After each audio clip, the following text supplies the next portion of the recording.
What is good, YouTube? We're back. It has been a minute since I have posted any content related to this game. Most of the recent content has been unvoice recorded. Or if there's been voice recording, it's because it's been raw recorded footage.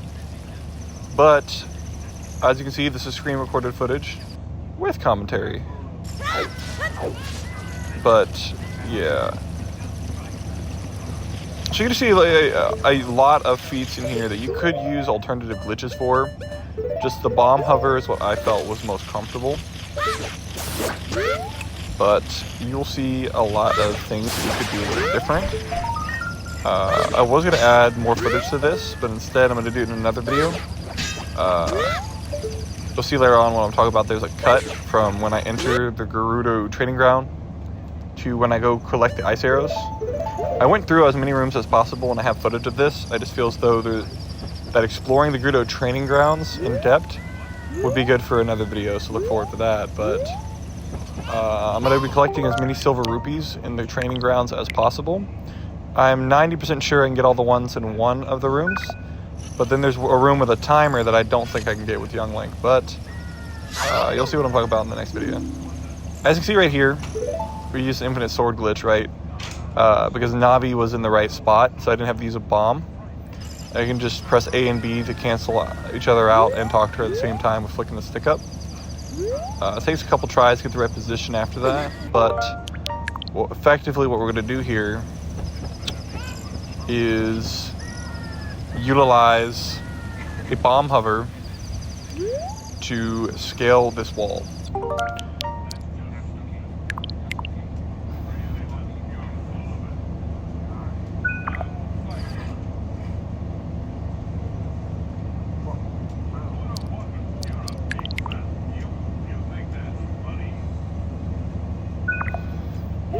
All right.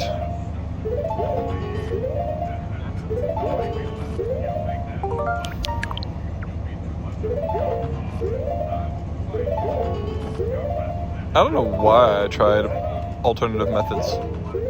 I had a good in position when I did the original bomb hover method. But it all does work out. I do eventually get over this wall. There's like several ways to do it. You can fly a certain way with the chicken. But I decided the bomb hover. Here we go.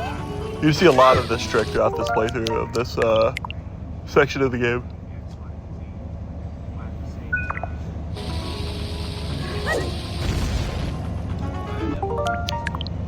It's really difficult to time because if you don't time it perfectly, you'll talk to the guard, which you do not want to have happen because then that kind of resets your whole flow.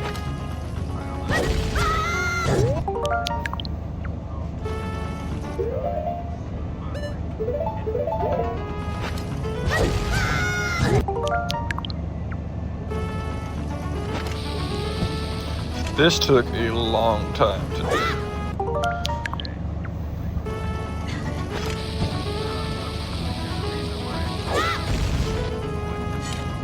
Honestly, I'm thinking about retrying a lot of these challenges, but obviously screen recording the footage, but and with commentary and whatnot, but doing it for Master Quest. I am curious to see how much of these challenges are still doable in Master Quest, considering that the temple designs of like the main temples of the game are of a different layout than they are in this game.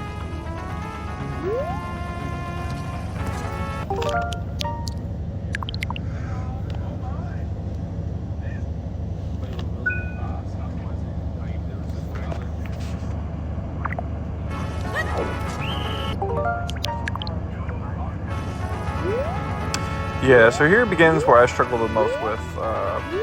I absolutely struggle with stealth sections in any video game. Stealth is just not my way of doing things. I was playing Wind Waker, and my wife was playing Skyward Sword. We were playing side by side. And she was in a section late in the game where you have to go fight a whole bunch of enemies, and it's kind of like a battle royale. When it comes to like going from one room to another. And she is terrible at combat in games. But she's excellent at stealth, and she had not played Wind Waker before, and I barely played Skyward Sword, but we just looked at each other and went like, let's swap controllers. And immediately upon swapping controllers, because I'm good at combat and she's good at fucking stealth, we got past the sections that we were both stuck on for like over an hour. The moment we swapped controllers, we passed it. It was really funny. But yeah, everyone has got their own sort of skill set. So I struggled a lot with doing this challenge.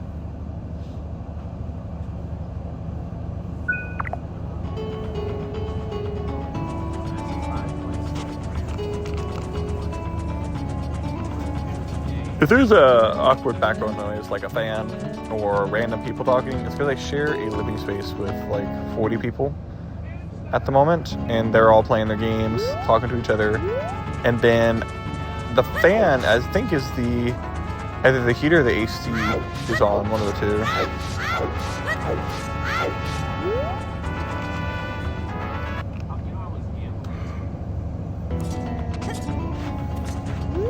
So right here I was, obviously it's too early for me to do it because I want to actually do the Gerudo Fortress first, but I was prepping for how I would do the entrance into the Gerudo training ground later.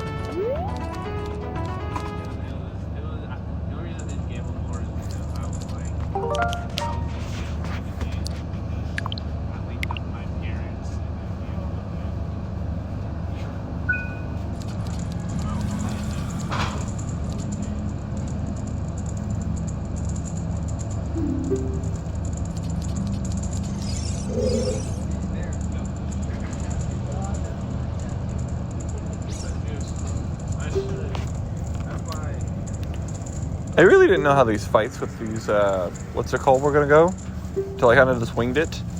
It turns out Young Link has a whole lot of things in his arsenal that actually makes this section of the game easier. And I think originally you were supposed to do this as Young Link, because there's a heart piece in this area that, mysteriously enough, if you're playing the game correctly, when you would never know exists, because it doesn't spawn in the area when you're Adult Link, it only spawns in the area when you're Young Link. But as you saw, we have to use glitches to access this area because the game doesn't want you accessing this as Child Link. So with that and a bunch of other evidence that's very circumstantial that supports this, it's very evident that it appears as though the section of the game was intended for Young Link to do or be a part of. Because again, a heart piece only still spawns in the game. You'll see it later on in the gameplay. But where it spawns, it does not spawn there if you're Adult Link. And if you're playing the game correctly without glitches, you can't access this area without being Adult Link. So only using glitches can you access this hidden heart piece.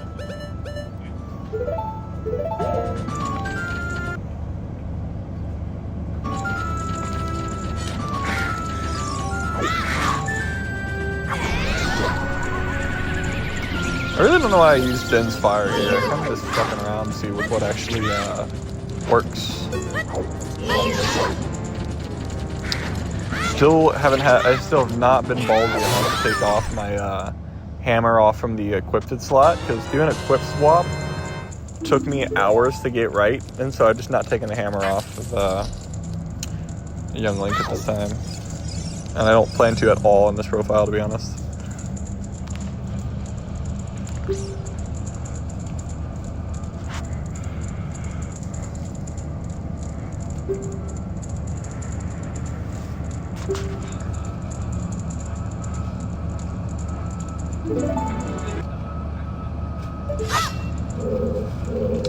Yeah, I rescued that guy, left the facility, and then kind of looped around and entered this room. Now, there's another way to enter this room that you'll see me do later on that I could have done, but I decided I wanted to do it this way because I felt as though it was cooler.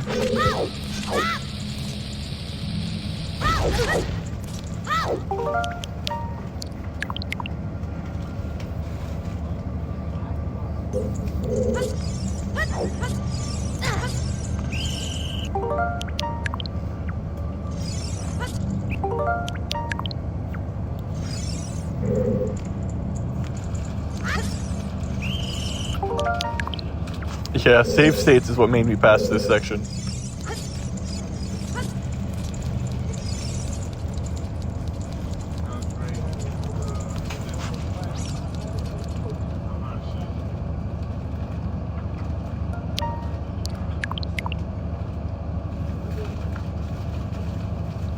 There are some stealth missions that I was good at. Like there's some Call of Duty stealth missions in like the Spec Ops of like the original Modern Warfares, the original Modern Warfare 2 and 3 from like 2009, 2011.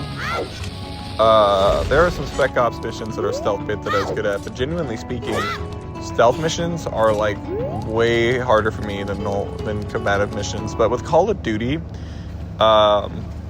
you don't necessarily got to be good at stealth to do better on stealth missions than normal, because I deem doing better, not beating them faster exclusively. Doing better as in beating it on a higher difficulty, right? And beating a stealth mission in a shooter game on veteran is a lot easier than beating a combat mission, because the main difficulty with playing on veteran is that you take more damage, and if you're not in combat, you're not going to take more damage. So stealth missions aren't really heavily affected by whether or not it was on regular, hardened, or veteran. My record for like the hostage taken Spec Ops mission from the that one where you go through the forest to go get Elaine, the president's daughter, my record for that mission is like 2 minutes. I know that's kind of random, but my brain thought about it because we're doing the stealth section of this game as Young Link. And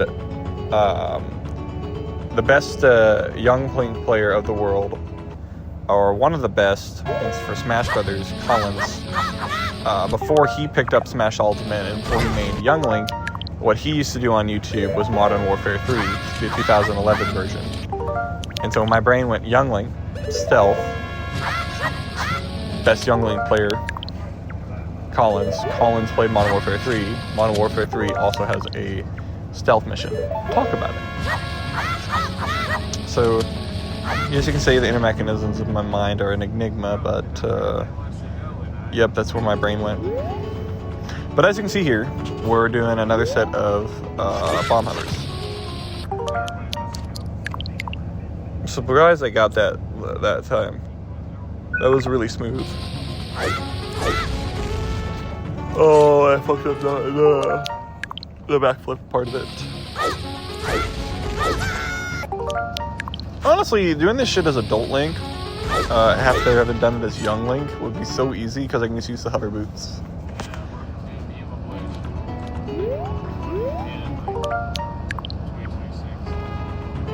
What makes me feel good is this entire route was completely improvised, doing it all on my own, using what I know how to do. I didn't really look up any guides for how to do anything except for how to enter the Gerudo training ground. But I had a feeling it would be some sort of clip, which it was.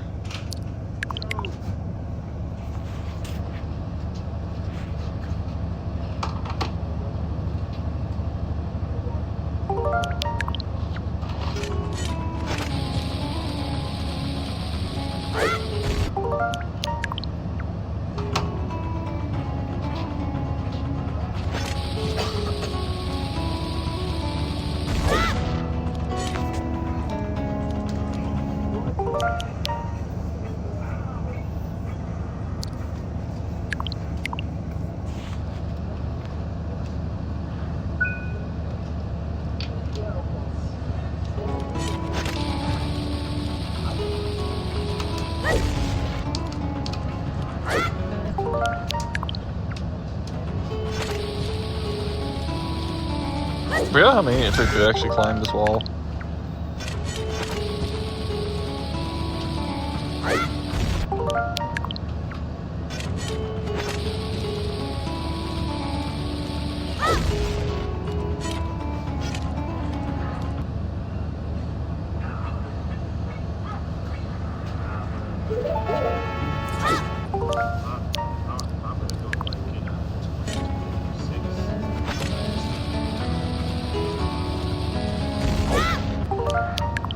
Man, I fucked that up a lot. Jeez. No, I can't go anywhere at all.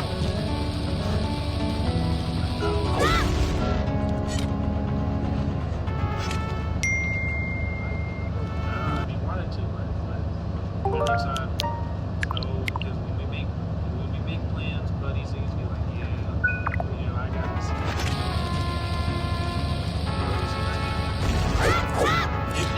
There we go. Took forever, but we got up there. I don't even know. All right.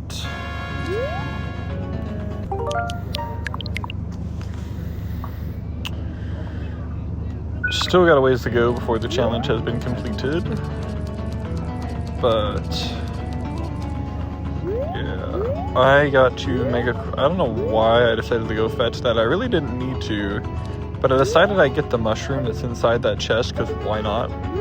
So I had to mega flip across.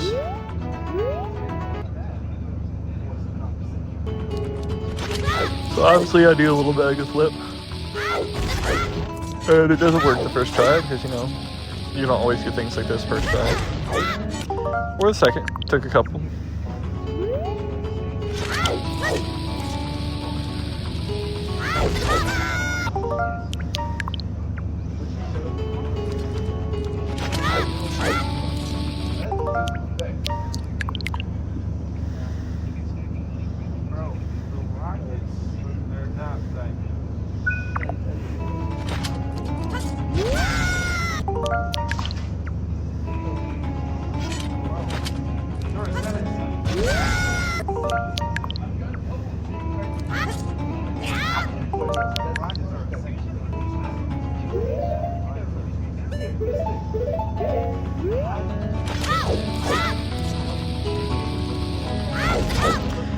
Yeah, there's a lot of people talking in the background, because again, living in a tent, of course, but it's pretty quiet now. So I grabbed the mushroom, and then I'm gonna go enter inside to complete the rest of this side. But coming up closely, you're gonna see a little bit of stealth, and then afterward you're gonna see how to get this game's hidden heart piece. A heart piece that I don't know why, but it was just left behind in development. Because again, this area is not supposed to be accessible as Child Link, yet the heart piece doesn't spawn in this area when you are playing it the intended way as Adult Link. But shortly after we get past this set of guards, you will see how to get past the barricade leading to the heart piece. So again, we're going to need to use ISG so we can bomb hover. Once we get ISG, which took a couple attempts this time, because I had to do the bomb method versus the Navi method. Really depends on which day, which one's easier for me, to be honest. I might do a tutorial on how to do those later, because I have all these videos of doing all these glitched runs, but no tutorial on how to actually do infinite sword glitch or bomb hover. But there are already tutorials out there that I could post on, showing more examples of what you can use it with, because all of them show you how to do it, but not really show you what are some things you can do. I might show that. Of course, the perfect normal bomb hover setup where your link's parallel to the wall. It is centered between the two bombs. Now when he backflips, because he has the infinite sword glitch activated, if you do it right, the window of opportunity is a lot larger with 2 bombs versus the 1 bomb method. But yes.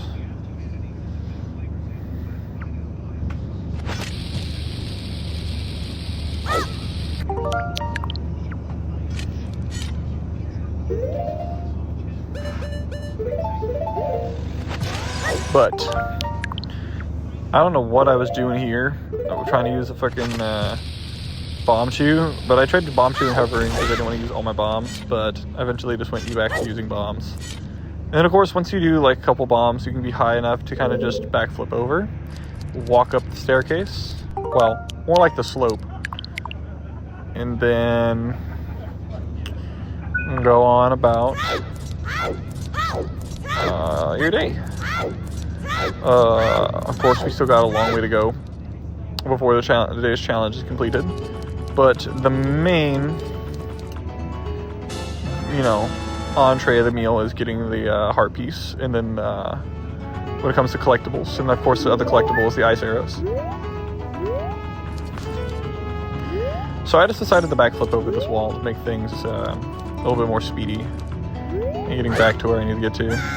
Because I need to get down here, which is right below where I grabbed the mushroom from, and then I'll enter and complete more of this side of the Gerudo Fortress.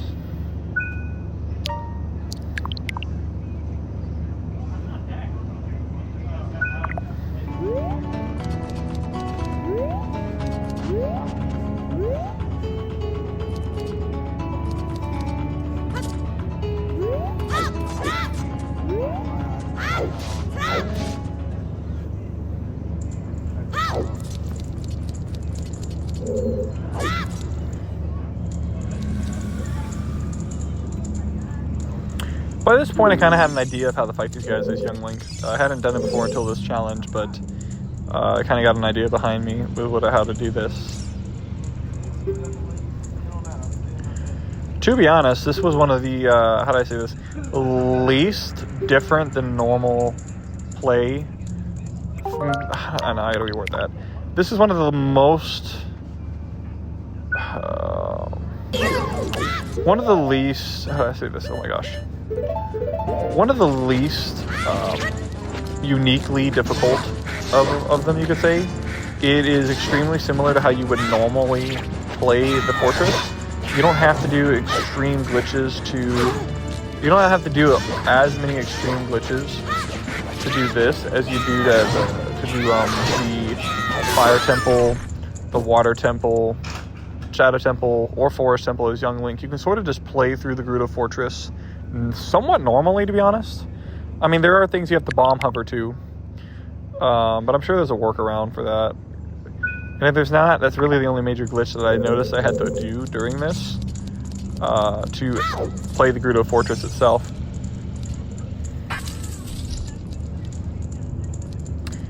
Which honestly further cements the fact that this area might have been at one point intended for young Link, because it's pretty playable the same as young Link even now.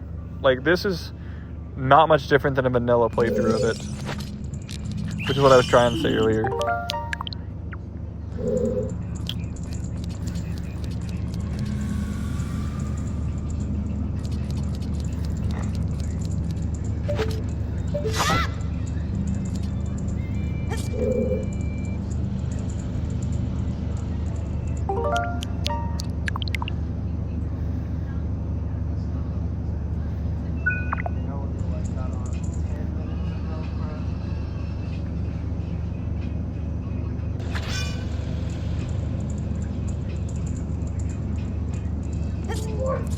But yeah, so as you can see, there's a lot of stealth involved in here, and as I said earlier, stealth is just not my thing. But with enough save states, stealth missions, even for someone like me who's primarily good at combat stuff in video games, can do it.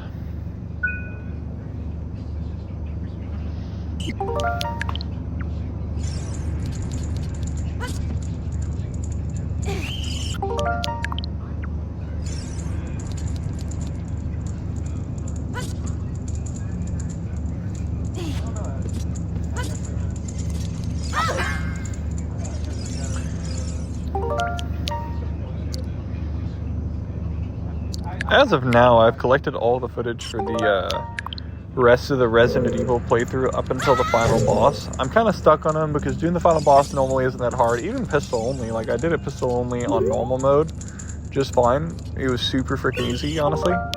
But doing it on professional with as little bullets as I have left remaining, it's honestly a nightmare. I recently got back into Star Wars Battlefront because May the 4th inspired me to start playing Star Wars games again. How that relates to Resident Evil, to be honest, is that it makes me kind of feel like playing Resident Evil Village again. Because you play that and you beat it, you unlock Mercenaries mode.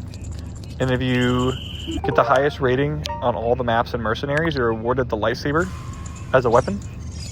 And you can use it during the main story. And I think it'd be pretty cool to have a lightsaber and hack my way through zombies.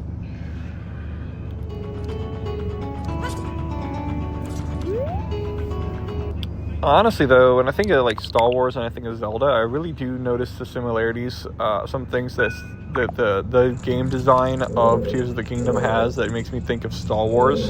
The whole building mechanic you can do, where you use your arm, you outstretch it to lift the object and then merge it with another object. You're pretty much using Zelda's version of the Force, to be honest. Like if you take footage of Link moving stuff with Ultra Hand, and then take any footage from like a Star Wars video game, more particularly you see the resemblance if you play like Force Unleashed when Starkiller moves the objects.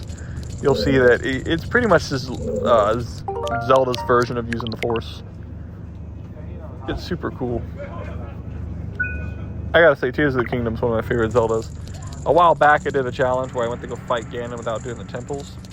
Honestly, with the Switch 2 coming out, I think that challenge is even easier, because if you use the Zelda Notes app, you can send anything that you've achieved on one profile to a second one. So if my wife has an 100% profile completed with the best weapons of the game, she can send that to me and I can start off a brand new profile out the gate and have the best weapons in the game. So the moment I'm off the Great Plateau, I can just go fight Ganon.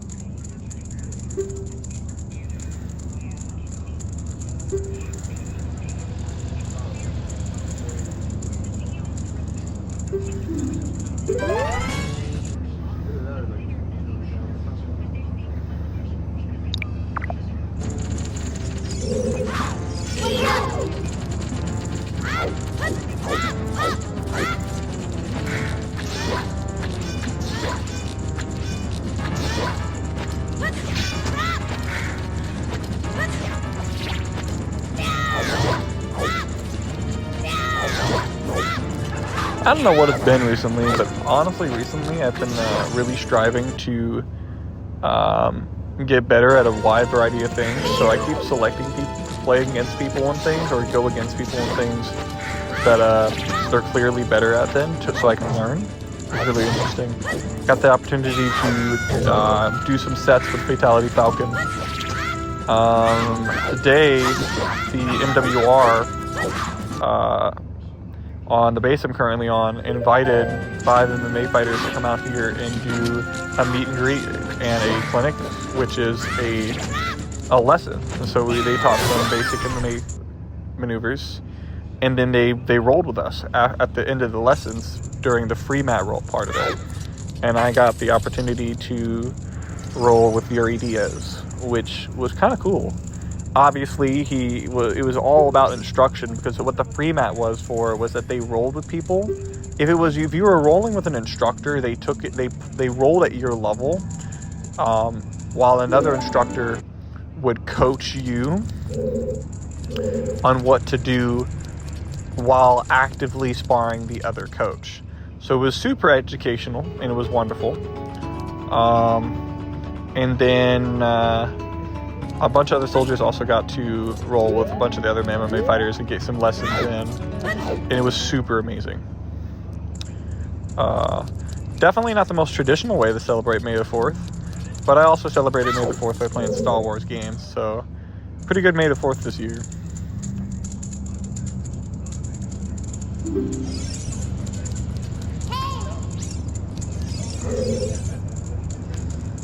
I definitely really enjoyed the lessons, though. That was probably the most fun I had today. And I did it right after. I did it where I joined the class while they're setting up the mats. But I had kind of like this 10-minute break of not doing anything. And I ran a 2-mile on the treadmill, so I got plenty of cardio done today, too.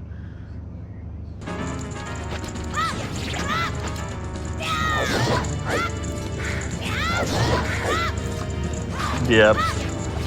See, the fact that like these guys are susceptible to the boomerang also further emphasizes that this was meant for child Link at some point. Because these guys are actually easier to fight using the boomerang than fighting them as adult Link.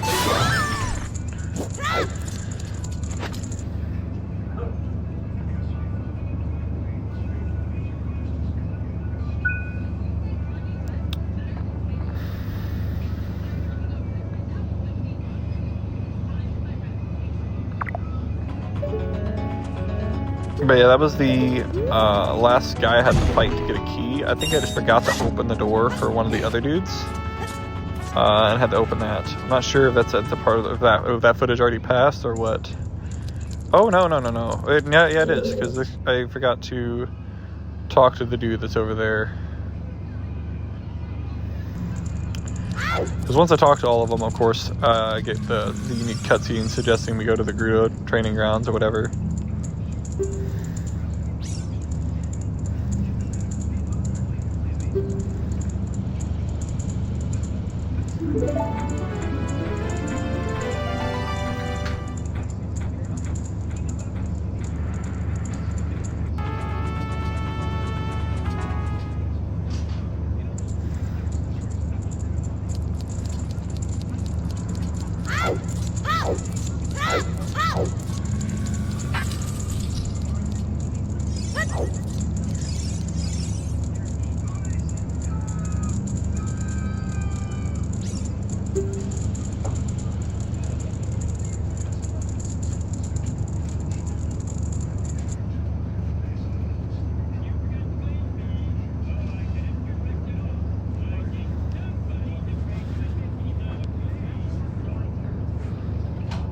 I don't know why I had this footage cut for so long. I just forgot to stop screen recording the footage off the Switch and just froze there for a minute. Yeah, that should be the last dude. Yep, the cutscene that says the Gerudo training ground.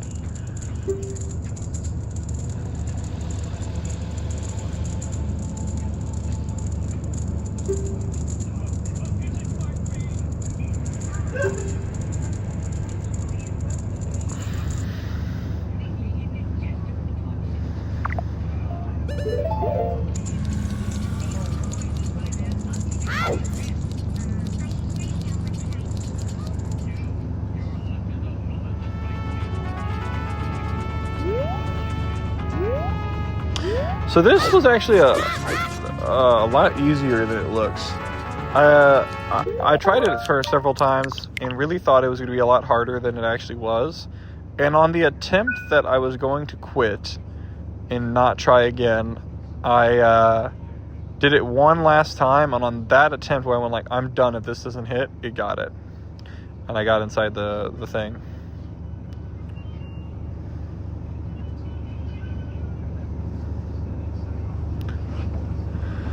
Experimenting with the lineup. I watched ZFG's fucking tutorial on how to do this. Huge shout out to that guy. He's one of the best Ocarina of Time players out there. But yeah, I got it, and then there's a cut to me being in the ice arrow room, but there's about 20 plus minutes worth of footage of me experimenting, seeing if I can get all the silver rupees in the other room, as well as completing all the rooms that I can that require you to kill enemies and whatnot. And so I did about I got like 5 of the 9 keys you're supposed to get in this game, legitimately so far. And I can upload that footage in another clip, because I honestly do think that all but 1 key is accessible in this temple as Young Link. And I think if you're the last one is, but I just don't think that a human player without thousands of hours could achieve that. Because you would have to do several fucking bomb hovers while having a minute-and-a-half timer on.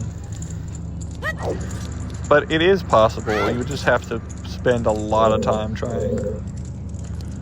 But the other Silver Rupee room, which you'll see of in the next video, it's definitely doable. But yeah, guys, there you have it. The Gerudo Fortress, Secret Heart Piece, and the Ice Arrows all acquired as Young Link. Thank you guys very much for watching, and have a great day. May the 4th be with you always.